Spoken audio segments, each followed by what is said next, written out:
Shalom saudaraku yang dikasihi Tuhan Yesus Kristus. Selamat pagi, salam sejahtera untuk kita semuanya. Selamat datang kembali di Renungan Rohani pagi hari ini. Semoga saudara yang terkasih dalam keadaan sehat selalu. Kiranya damai dan sukacita Roh Kudus melimpah di dalam hati dan pikiran saudara saat ini. Sebelum kita mulai renungan pagi ini, marilah kita bersama-sama berdoa. Tuhan Yesus, terima kasih sudah membangunkanku pagi hari ini. Terima kasih atas penyertaan dan perlindungan Tuhan. Semua karena karunia Tuhan aku dapat bangun dengan pagi hari ini. Aku menyerahkan seluruh aktivitasku hari ini ke dalam kuasa tangan Tuhan. Jauhkanku dari yang jahat, ya Tuhan. Tuhan Yesus, tolong lindungi dan berkati aktivitasku hari ini. Tolong berkati juga keluarga dan teman-temanku, Bapa Surgawi, oleh karya Roh Kudus. Tolonglah aku untuk menjauhi segala sesuatu yang melukai hati-Mu. Ampunilah segala dosa kami, ya Tuhan. Dalam nama Tuhan Yesus, aku sudah berdoa. Amin. Sahabat saudara rohani, pembacaan ayat emas Alkitab renungan kita hari ini terambil dari Matius 28 ayat 16 sampai dengan ayat 20. Dan ke-11 murid itu berangkat ke Galilea, ke bukit yang telah ditunjukkan Yesus kepada mereka. Ketika melihat Dia, mereka menyembahnya, tetapi beberapa orang ragu-ragu. Yesus mendekati mereka dan berkata, "Kepadaku telah diberikan segala kuasa di sorga dan di bumi. Karena itu pergilah, jadikanlah semua bangsa muridku dan baptislah mereka dalam nama Bapa dan Anak dan Roh Kudus, dan ajarlah mereka melakukan segala sesuatu yang telah kuperintahkan kepadamu. Dan ketahuilah, Aku menyertai kamu senantiasa sampai kepada akhir zaman." Matius 28 ayat 16 sampai dengan ayat 20. Inti dari ayat emas renungan kita adalah: Pergilah, jadikanlah semua bangsa muridku. Mari kita mulai renungan pagi kita. Judul renungan kita hari ini adalah Menjangkau Sesama bagi Yesus. Ditulis oleh Tim Gustafson. 1 dekade lalu, suku Banwaon belum mengenal nama Yesus. Hidup tersembunyi di pelosok pegunungan Mindanao di Filipina membuat mereka nyaris tidak pernah memiliki kontak dengan dunia luar. Untuk mendapatkan barang kebutuhan sehari-hari, mereka harus menempuh perjalanan selama 2 hari dengan naik turun melintasi medan yang berat. Dunia tidak mempedulikan mereka. Kemudian sebuah kelompok misi melayani di sana, dengan mengantarkan orang keluar masuk wilayah tersebut menggunakan helikopter. Ini membuat suku Banwaon bisa mengakses barang-barang kebutuhan mereka, mendapat bantuan medis yang penting, serta memiliki kesadaran akan adanya dunia luar. Mereka juga diperkenalkan kepada Tuhan Yesus. Sekarang, mereka tidak lagi bernyanyi memuji roh-roh nenek moyang, tetapi kata-kata dalam lagu-lagu tradisional mereka diganti dengan pujian kepada satu-satunya Allah yang benar. Penerbangan misi tersebut menjadi penghubung yang sangat penting. Ketika Yesus akan kembali kepada Bapanya di surga, Dia memberikan amanat kepada murid-muridnya.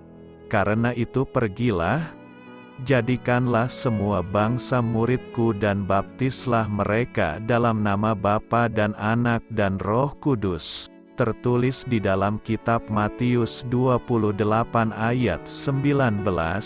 Amanat ini masih berlaku hingga saat ini. Kelompok manusia yang belum terjangkau oleh Injil tidak terbatas pada mereka yang berada di wilayah pedalaman terpencil. Seringkali mereka justru hidup di sekitar kita. Menjangkau suku Banwaon membutuhkan kreativitas dan sumber daya, dan itu juga mendorong kita mencari cara-cara kreatif untuk mengatasi hambatan di komunitas kita. Mungkin hambatan yang sulit untuk ditembus itu termasuk sekelompok orang yang tinggal di tengah lingkungan Anda, tetapi yang selama ini belum terpikirkan oleh Anda. Bagaimana Allah dapat memakai Anda untuk menjangkau orang lain bagi Yesus? Amin. Marilah kita renungkan di dalam hati kita. Siapakah yang paling sulit Anda jangkau dalam komunitas Anda? Dengan cara apa Anda dapat memberitahu mereka tentang Tuhan Yesus? Hal ini patut kamu ketahui. Matius 28 ayat 17 mengatakan, ketika melihat Yesus mereka menyembahnya, tetapi beberapa orang ragu-ragu. Teolog David A. Carson berkomentar, jika yang dimaksud dengan beberapa, itu bukan 11 murid Yesus melainkan pengikut lain. Perubahan dari tidak percaya dan takut menjadi beriman dan bahagia merupakan perubahan yang ragu-ragu bagi mereka. Sepertinya hal ini menunjukkan bahwa Matius membandingkan penyembahan dengan keraguan. Dengan menempatkan sebagian di posisi menyembah dan yang lain ragu-ragu, Matius mungkin ingin menyatakan bahwa kedua respons ini saling bertentangan. Setidaknya saat itu, penyembahan dapat membantu menyingkirkan keraguan kita. Padahal keraguan dapat menghambat penyembahan kita. Keraguan dapat menyerang kita dari waktu ke waktu. Tetapi penyembahan dapat meluruskan fokus kita. Tuhan Yesus telah memberikan kuasa untuk mengajar dan memberitakan Injil. Tetapi bukan hanya para rasul, namun engkau dan saya juga telah diutus untuk memberitakan kabar keselamatan ini. Rasul Distrik mengutip apa yang dikatakan oleh Rasul Kepala pada pertemuan jawatan dan istri di Malaysia beberapa waktu yang lalu tentang perjumpaan Bartimeus dengan Tuhan Yesus. Pada saat itu banyak orang yang mengikuti Tuhan, dan ada seorang yang buta bernama Bartimeus berteriak, "Tuhan, tolong!"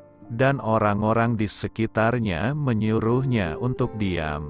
Namun Tuhan datang, menanyakan apa yang ia butuhkan, dan menyembuhkannya.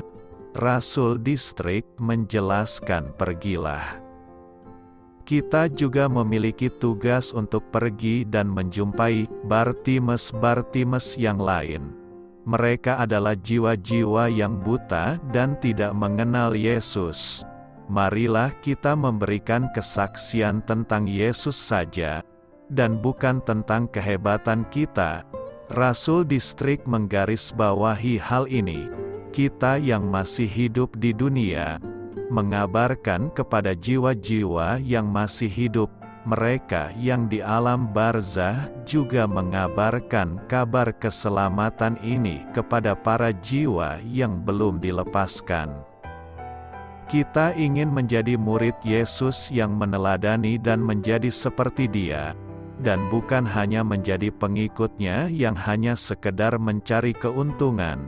Sama seperti Tuhan yang melihat Bartimeus sebagai jiwa yang membutuhkan pertolongan, marilah kita juga membawa jiwa-jiwa ini kepada Yesus karena didorong oleh kasih yang murni kepada mereka. Namun jiwa-jiwa yang membutuhkan pertolongan juga harus mampu melawan bisikan-bisikan roh zaman yang mengatakan bahwa Tuhan tidak dapat menyelamatkan mereka, atau yang mengatakan bahwa rasul tidak dapat menolong karena para rasul juga adalah jiwa yang lemah. Jiwa-jiwa ini juga harus bertumbuh dalam iman. Mereka harus percaya kepada Tuhan. Tuhan berjanji akan menyertai kita sampai akhir zaman, terlepas dari situasi yang sulit saat ini. Rasul Distrik mencontohkan Rasul Petrus dan Paulus sebagai teladan bagi kita. Mereka adalah para rasul yang setia, bahkan harus dipenjara karena menyebarkan Injil dengan penuh keberanian. Mereka tetap menjadi sumber berkat bagi orang lain meskipun berada di dalam penjara. Janganlah kita mencari alasan bahwa kita sulit untuk bersaksi karena situasi dan kondisi yang kita alami, ungkap Rasul Distrik. Tuhan ingin menuntun kita kepada kerajaan-Nya. Kesulitan dan kesusahan yang ada tidak menghalangi rencana keselamatan Allah untuk membawa kita masuk ke dalam kerajaan-Nya. Allah telah mengutus kita untuk melayani. Marilah kita mengabarkan kabar keselamatan ini dengan penuh sukacita, dan Ia akan memegang janji-Nya untuk menyertai kita sampai akhir zaman. Ini adalah kepastian kita. Dan kita ingin ambil bagian dalam pekerjaan keselamatan ini. Rasul Distrik menutup pelayanannya. Amin.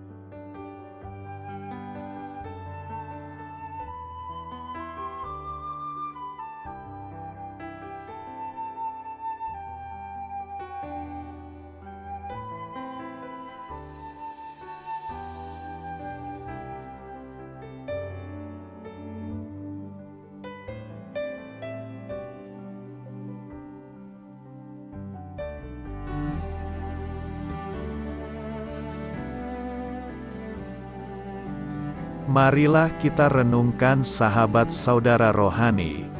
Demikianlah renungan firman Tuhan pagi hari ini. Semoga menjadi berkat dalam hidup kita. Dan sebelum kita memulai segala aktivitas kita pagi hari ini, marilah kita berdoa. Selamat pagi Bapa, malam hari telah berganti pagi. Kehidupan baru telah Engkau berikan kembali bagi kami.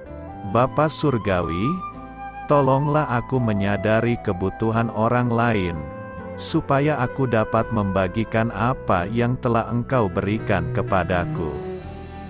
Pada saat aku membutuhkan, berilah aku keyakinan bahwa Engkau akan mencukupkanku, melalui orang-orang yang mengasihi-Mu, bukan karena kami pantas atau layak, namun karena kasih karunia-Mu kami boleh ada, sebagaimana kami ada di pagi hari ini.